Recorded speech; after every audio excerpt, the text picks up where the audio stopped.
Good evening, and thank you for joining me um, in my journey to interview special needs parents in regards to autism and disabilities in education. For the record, would you please introduce yourself? Yes, hi, my name is Ishrat Rahman. I have a special need kid. Her age is 6. She got diagnosed with autism age 2.5.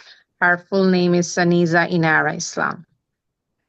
She's Excellent. in first grade and going to 812 class. Oh, nice. So, as we begin, the purpose of this interview is to discuss some of the challenges and the disparities that we have with getting certain services and educations for our Black and Brown children.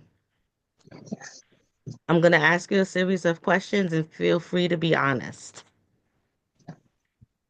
What was your experience when you first suspected your child may have a disability?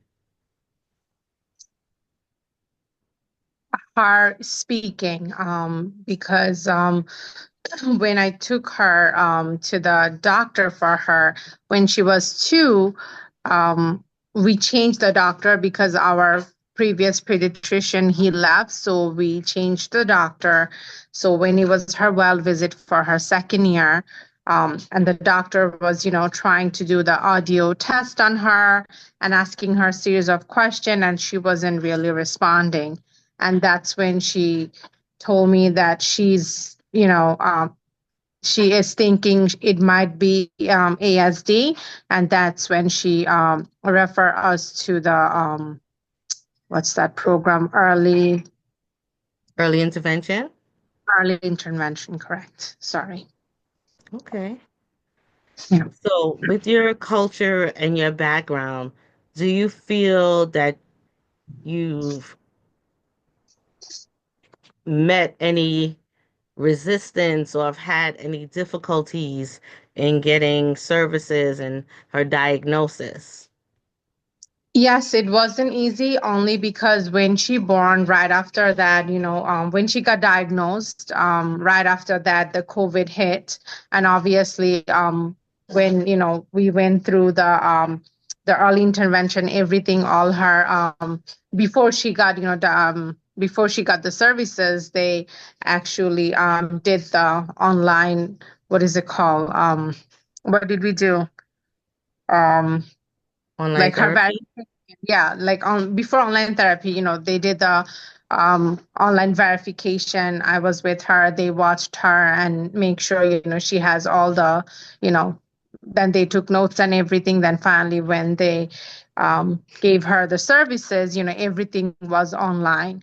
So that was obviously very hard because I was the teacher, I was doing everything, but obviously as a parent I didn't know a lot of the things. And it was always tough because they were telling me something, virtually, and I'm doing something else and she's not responding. And so it was very tough. But then, after that, when we moved to, because I was in Brooklyn before, then I Mm. moved to Long Island, getting to the childcare and just like, different childcare services that she was going to. I had to change many because I felt like they really didn't want it to take her. They didn't want it to accept her because of, how she is and how she is very picky. That's one of our very, one of our, I guess with ASD, most kids are picky. So with her eating and sleeping pattern and just not being with all the kids, playing alone and all that stuff. So it was just making, very difficult, I guess, for the childcare centers, whatnot. So we had to change quite a few. So it was very, very challenging, and I was very, very much emotionally, down. But then I had my beautiful coworker who is actually interviewing me. She gave me a lot of strength, and thank you for that, Natasha. I really appreciate that. What services does an now receive in school? So right now, she again, like I mentioned, she's in 812 class. So she has speech, she has OT, she has PT, and she also gets the. I also get the parent training in group plus individual, which none of them I unfortunately can make. But for the speech, she gets um, 3 times a week. One on one and 5 times a week. That's with the group. And then OT and PT, she get one on one, 1 times a week, and one on one in a group. Tell me what have been some of your experiences with dealing with her school? Um, so again, so the school that she was in, so the very first time she attended here her first grade, our local school, our zone school. The teacher was not cooperative, even though she was a special need teacher, but she was always complaining about her. And she, unfortunately, my daughter had to attend after school, and she was that class teacher was actually doing the after school programs. So she would always call me almost every day, just giving me the rundown of, Inara is trying to run from our program, Inara is doing this, Inara is doing that. You have to come pick her up. We are not. And also another thing is she's not potty trained. She's still not, but we are working on the potty trainings at the time. If she would pee or like, to go for number two, they would just leave her, and then she would tell me, you have to come get her right now. You have to have somebody come get her. I was like, I don't have anybody. You just have to, can you change? They're like, no, we can't do that. So it was very tough. And then, like, in general, when she was in school days, even if she had very something as simple as little runny nose, they would, she would tell me, oh, she's very sick, you have to take her, and she cannot come to school until the doctor's notes and things like that. So in her kindergarten, she actually missed a lot of her classes, and I felt like because of that, she actually, missed many therapies and things like that. Otherwise she would have been definitely in a better shape as she is right now. She could have been, I would see her in a better, maybe in a bigger class now if she has gotten all those services. Now, the school that you were talking about is this school that was the school in Brooklyn, correct? No, this is the one in Long Island, because Long when Island. she came from Brooklyn, she wasn't in school because she was only turned 3. Yeah. Okay. Okay. And now where she's at now is the same school but a different class? Now she's in first grade, and obviously the teacher that I'm talking about, Mhm. that teacher, because I had to, I made several meetings with the board, and also, again, in front of me, Miss Natasha, she helped me because she actually was in my meeting, and she talked to the board as well, and we were able to resolve this by getting her ABS services at home. Plus, I guess not only me, I was not the only person who was complaining, because when the teacher actually left, they actually fired the teacher last summer. Mhm. Before the end of the year, and then I heard from other parents that they were also having similar issue, but they felt like Inara was almost like targeted because of, I don't know, maybe because of the name, because of the race, I don't know what it was. But they were also complaining to the board and everything, so she actually ended up leaving the school. And I'm so proud of you, Mom, for speaking up and advocating for your baby because that's what we have to do in situations like that. Does she currently have an IEP? She still is. She is in 812 class, and last meeting that we had for the annual review a few Mhm. weeks ago, and the therapist and including the chairperson, I mean the director of the program, they said starting next year, like, because she's gonna go to second grade, they are planning on sending her to like 12-1-1 class for some Mhm. sessions to see how she's gonna be, because they think she can probably handle it, because in her class she's one of there are only two students who can read like the whole, her reading level, they said she is in actually third grade reading level. Five, mom. Um, High five. Yes. Thank so that's that. why they That's think she's beautiful. gonna be good with the mix. So they're gonna start, putting it in, and they will let me know how that goes. So you're happy with the outcome of the IEP meeting and that she's Absolutely. meeting her goals? Well, she seems to be exceeding her goals.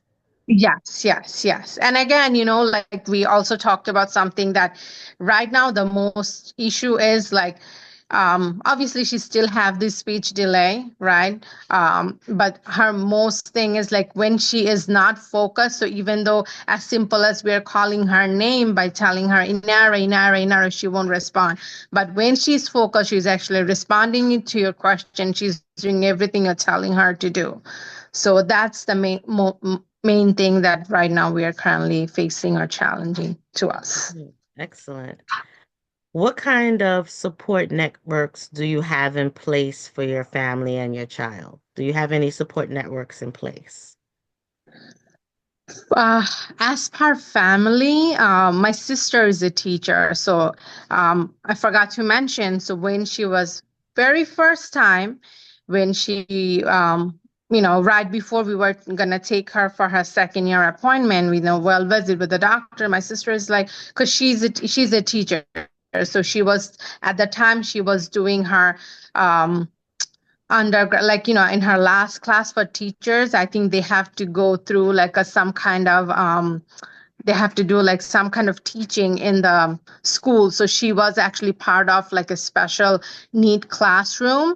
um and from there, I guess she gathered experience, and she's like, Ishi, Inara's not doing XYZ, and I feel like she is. I'm sorry to hurt your feelings, but I feel like she is probably, has ASD. You should definitely Mhm. talk to the doctor. So with her, she still is. Until now, she's been very, very, very cooperative. My Wonderful. sister definitely is. Of She's the course. one and only. Yep. That's a great family support to have. So as my brother-in-law, Oh, I would say. excellent. Yeah. Excellent. So before we close, I have two more questions to ask you. What advice would you give to other parents who have children with disabilities and navigating the school system, the systems in place for these children to get therapies and services? What advice would you give to other parents? I mean, I'm still learning, honestly, Natasha, and I am the very first one in my family who has a children, as an ASD. It's okay. It's okay. I'm right there with you. And you've been strong, Ishi, throughout this whole process. She is so grateful to have a mom like you. I would say, don't listen to anybody. If you have to do everything on your own and do the research, just go for it, and just try to, make sure, if you see something, just talk to your doctor. Don't delay just because other kids was delayed on like walking, talking, whatnot. Don't listen to them. Do your own research. There are many things I did on my own. And right now we are also seeing not the pediatrician, we are also seeing development specialist. And through that, I learned many things. She has appointment every 6 months. We follow up many things. We even did the genetics test, and it came up none of us had, the autism in our family. So it's just God give us something that He thought we can handle. That's right. So to put a smile on your face, what are some of the joys you've experienced having such a beautiful child like Anera? She is still my beautiful one and only princess. She will always be. And I'm very proud of her, what she is up until now. And I know she will be something because she loves to do two of the very, dangerous thing I feel like I don't want her to do because she loves swimming. So I feel like she wants to be probably scuba diver someday because she's not scared of water at all like me, you know. And another thing is she knows like planets and stuff, and I feel like she wants, and sometimes she says, I want to be an astronaut. I said, Mommy, I cannot see you under the water or the sky. You know, you have to do something in the world where I can see you every day. So I'm proud of her. And then another thing that I always think of Mr. Elon Musk, who is also an ASD person, and I just when I think of him, I'm like, you know, he if he can be an advocate for a president, then my daughter can be something too. Of You course. know, uh, I mean, it's really wonderful to see like what they are doing. They are very special in different things that we are not. They are very smart, and I'm proud of, you know, a mom of my daughter. That's right. Oh, Ishi, thank you so much for sharing you and Anera's story. This is a story that's going to continue for many, many years. We have to continue to advocate. We have to continue to share our stories so that we can bring strength to other parents as well. Thank you so Absolutely. much for sharing. Good evening. Thank you so much, Miss Nunn, for joining me this evening on my project for my disabilities in higher education.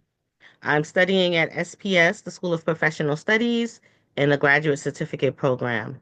And for my Nice. final research project, I wanted to discuss with educators and families of children with autism and disabilities and how that affects and plays a role in the type of education and how they get services. Okay. So, before we begin, I would like for you to introduce yourself. Okay. My name is Lamisha Nunn. I am a special education teacher and a regular education teacher. I have dual licenses, so I'm licensed for special education and regular education in preschool as well as elementary for both licenses. I've done early intervention. I work in the public school setting, charter school setting. I've had various experiences, so um, I'm looking forward to our discussion today. All right. So, to get started, what are some of the disparities you may see since you expressed that you've taught in public school and charter school? Hmm. And in these schools that you've taught at, different districts, Hmm. how do you feel that Black and brown children are treated in these different districts and different school settings? Example, charter school versus public school. Okay, well, I feel like, there's a lot more resources in settings that are not black and brown. And I feel that there's a lot more. I feel like, uh, the numbers are higher in incidences of Black and brown children as opposed to not Black and brown children. Mhm. Um,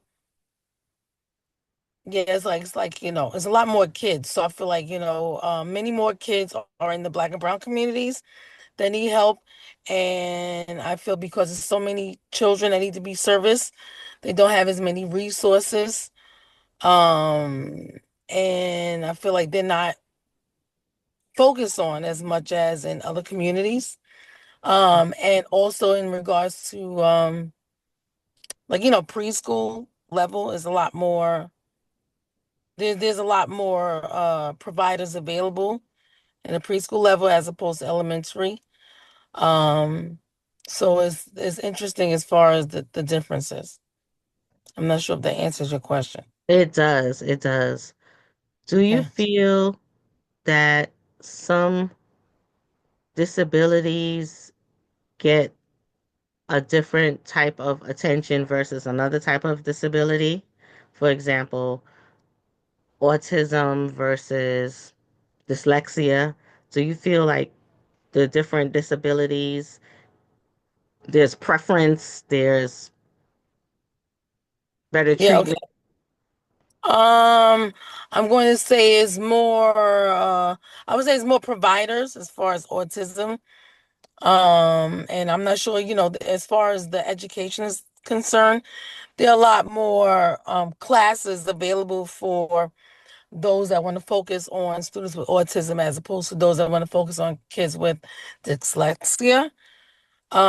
So I guess because like, it's just like whatever's hot, whatever's in. Mm, I feel like also whatever's paying more, you have more providers for those diagnoses.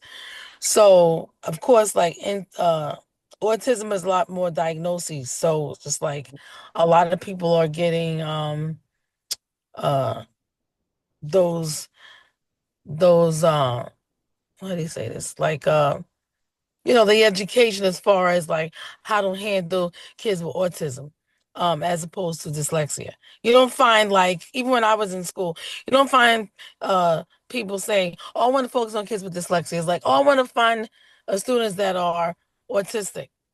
You know what I mean? That have that ABA, that need the ABA training. You don't find many schools. It's like, "Oh, we want to focus on dyslexia." So yes, I find there's a lot more focus on students with autism. And of course, that's because that's what's prevalent in society. So it's like a lot more classes available for that, um, jobs available for that. And then I mm, feel like that's why there's a focus on that. okay. Yeah. Do Unless you? unless unless educators themselves have had problems themselves with, I feel like if they've had a personal experience with dyslexia, that's when they might focus on it. Otherwise, everyone's running to autism. And that, is a lot more jobs. So everyone's running to where the jobs are. Okay, that makes sense.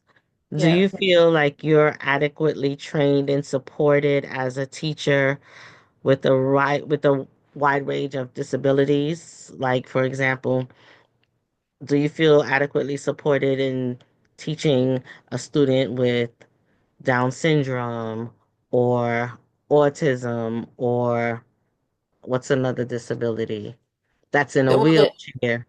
yeah, there's several. I mean, like, so I was telling, like, I tell people every day, disabilities range, right?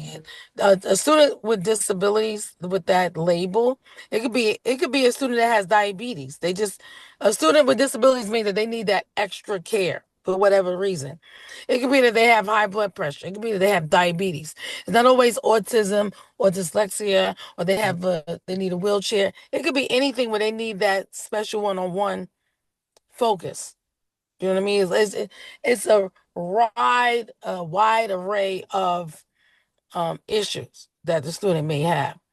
Mhm. Um, Me myself, yes, I could say I'm trained because I've done various things in special education. I've been in this field for quite a long time, and I've had various experiences. Like I said, I worked in the preschool level. I also worked in elementary as well as middle school. So I have a lot of experience, whereas a lot of teachers just come in and they work in that one area, so they're very limited. You know what I mean? Um, I've been blessed to have various experiences. I have various degrees, so not many people are like me, you know? Yeah. That's why I feel like I'm a valuable resource because to the schools or the students that I service, because I've done so much in the past 25 years, you know. Okay. Yeah. So I have a lot of training. Mm, Um, and I tend to gravitate to students that have IEPs. I'm not afraid of them. I'm not intimidated by them. I'm not overwhelmed. I'm not frustrated. I am I am their friend. And I feel like I have a good rapport with my students because they sense that I am on their side. I'm an advocate for them. very good. And that leads me to my next question. What role do you think advocacy and parent involvement play in addressing different disparities that students may have? For example, I know that my son has a autism ASD ADHD diagnosis, and Mm, I am his biggest advocate. right. I'm in the school, I'm talking to the teachers, I'm talking to the principal, I'm talking to the therapist. Yes. Um, well, how important do you think that role is for parents? Well, I think it's very important. And the only time I've seen students improve is when their parents have been their biggest advocates.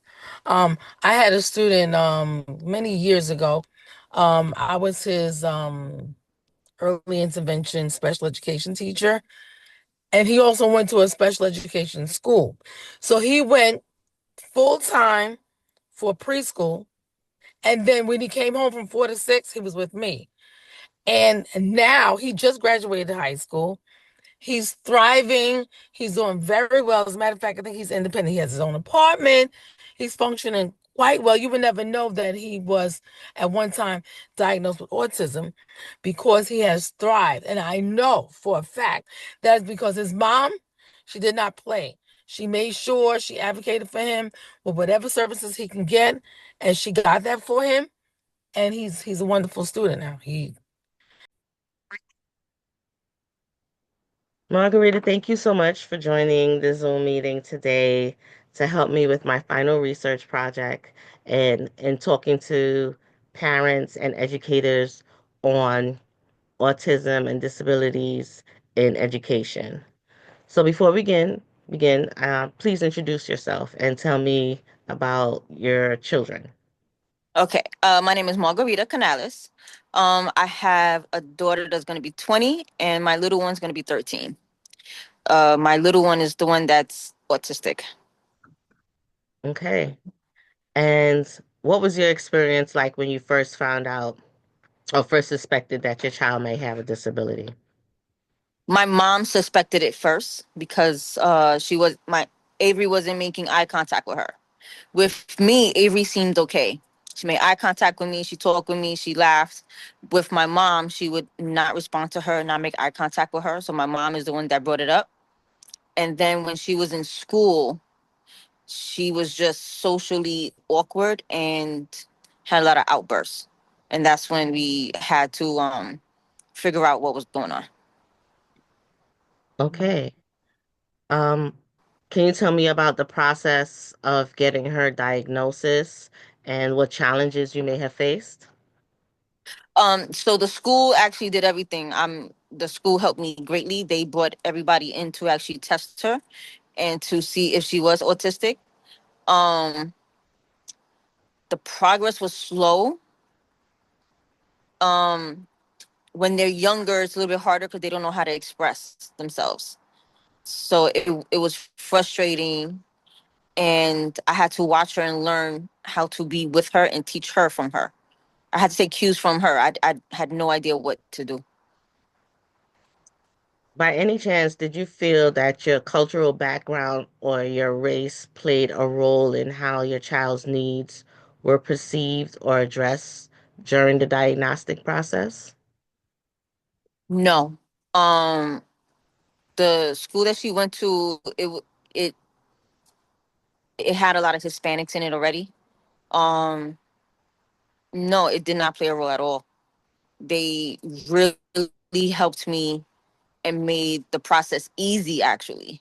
Um, scheduled meetings, told me everything that was going on, what are they testing for. It just made it so much easy for me. So much easier for me. That's great to hear that your experience was like that. What types of services is she receiving right now in school? Actually, they so in the beginning she was taking um physical therapy, speech therapy, as well as just regular therapy. Now they took her off of speech. So she doesn't need that anymore. She doesn't need physical therapy anymore. So now it's just regular therapy that she goes and she just talks to someone about any type of frustrations. Good, good. Have you been able to access any services in your neighborhood? Um, I haven't looked for any services, I guess, really. Um, I work closely with the schools that she has attended, and I work closely with her para. So they do want to put her in outside therapy. They feel that she will benefit from outside services with that. So that I we are talking about. Um, but also because they want to place her in a more advanced classes. So we want to make sure that she'll be able to make that change. What kind of support networks do you have in place for your family and for Avery? So even though me and her father are not together, he is very, he's still active in her schooling. My mom also. Um, then there's me, and then there's her older sister. Like we really just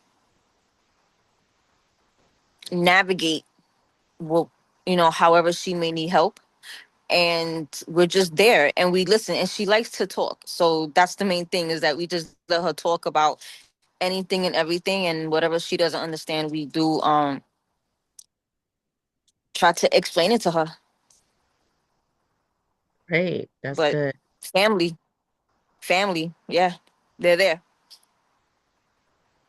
I come from a community in the neighborhood that I do see a lot of autistic children and children with disabilities, and there's nothing out here in my neighborhood for these children. Do you feel the same way for your neighborhood? Does your neighborhood have community awareness of children with disabilities? um Honestly, I would have to say yes then, but like I said, it's always through the school. Like they're having something for autistic children in the Bronx at a park, and we get invited. um I work I work closely with the school, and whatever events that they do have, they let us know. And they are now actually introducing workshops for parents of special needs children, how to understand their IEP, how to work through bullying. Like they have workshops for us here, but Oh, it's all through the schools around here. oh, that's beautiful. Have you connected with any other parents of children with disabilities? If so, has that been helpful to you? A lot of the other parents that I know that have autistic children, their children are a little bit more severe. I do connect with them. I do talk with them. Um, and we bond over that. We might laugh at like little things here and there. Um, I, I'm actually grateful and blessed to have what I have. My community, have her. I'm just blessed. That's how I see it. Good afternoon. Thank you for joining me today, Hattie.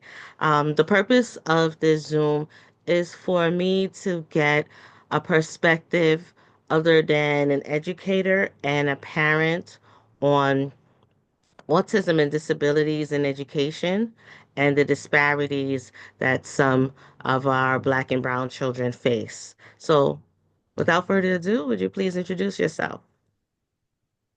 Hi, thank you so much for having me. My name is Hattie Elmore. I am a director of Access Resource Center and a Numerical Center here at Kingsborough Community College, and I'm also a social worker.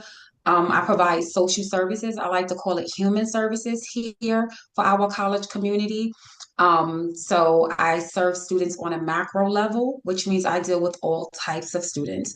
Specifically, I'm going to speak on our accessibility and trio students, which are students who they self-identify as being on the spectrum or having some type of intellectual disability that they suffer with, whether it came from high school or they actually discovered while they attended college and did not know that they had some disadvantages in their other colleagues because of how they received the work that was given to them in regards to how they understood it and the struggles that they had, and not realizing that it's not necessarily them, but that they actually have an intellectual disability that makes it impossible for them to learn like others.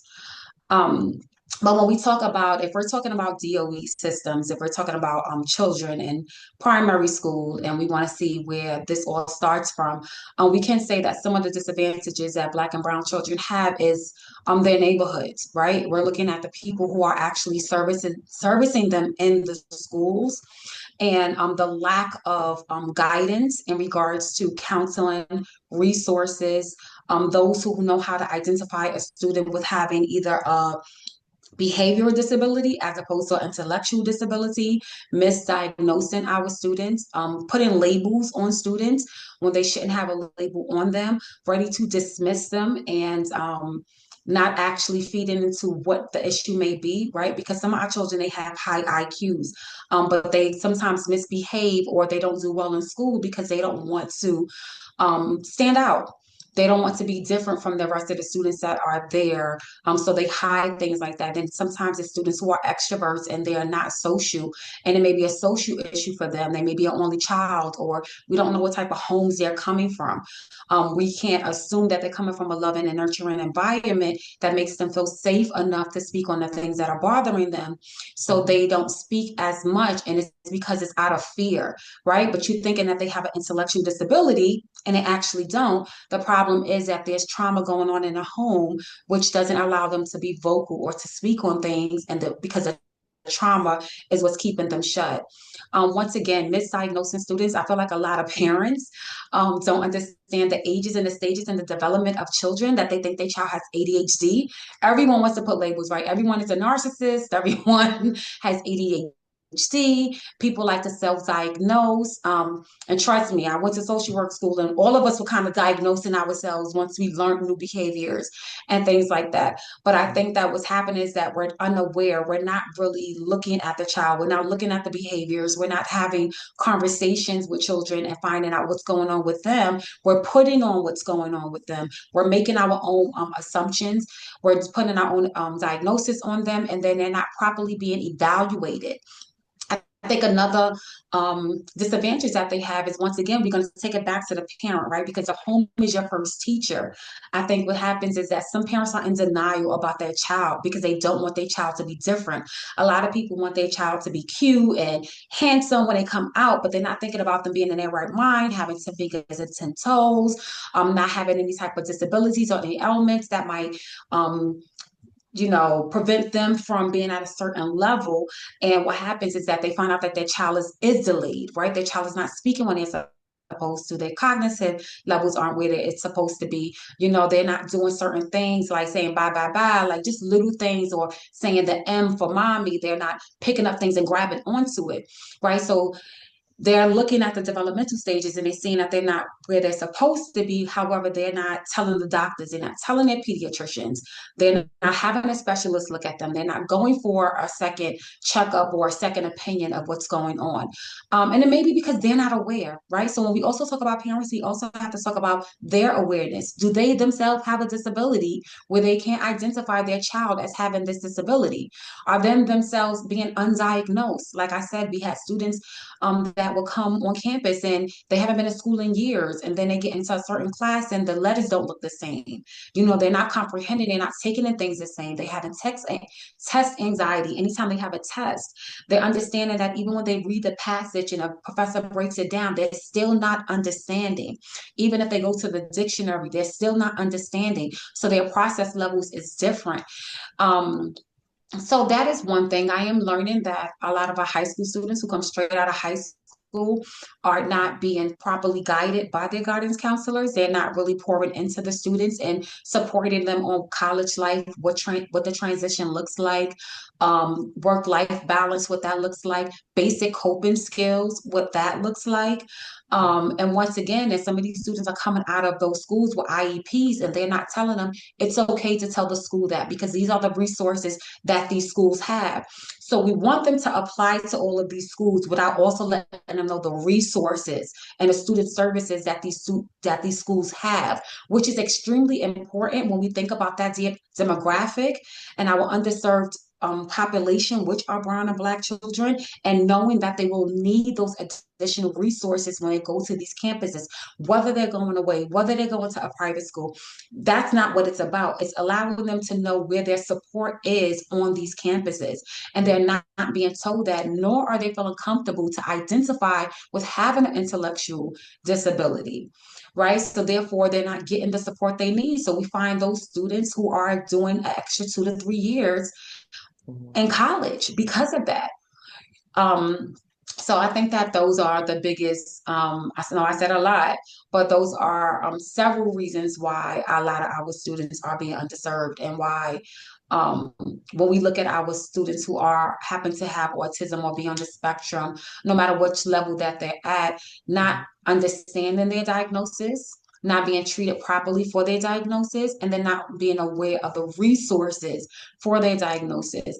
Every child that starts off in special education because of a diagnosis doesn't have to stay there, Right. right? If they get the proper resources and help that they can get. We know that we have a lot of folks who are on the spectrum who are doctors, right? Who are teachers themselves, who get a graduate degree, who get doctorate degree, and they'll tell you that they on the spectrum, right? And have been diagnosed with that. So there's not limitations for all of our students who find themselves to be diagnosed with, intellectual disability. That doesn't mean that that disability can stop them from being as big and as bright and as great as they want to be. But I think the most part, it starts at home with your first set of teachers, and then we go into the institutions who are now also being held accountable to teach a child and to nurture them through that process as well. So I think that once the village and a community fails that child in their academia life and their social environments,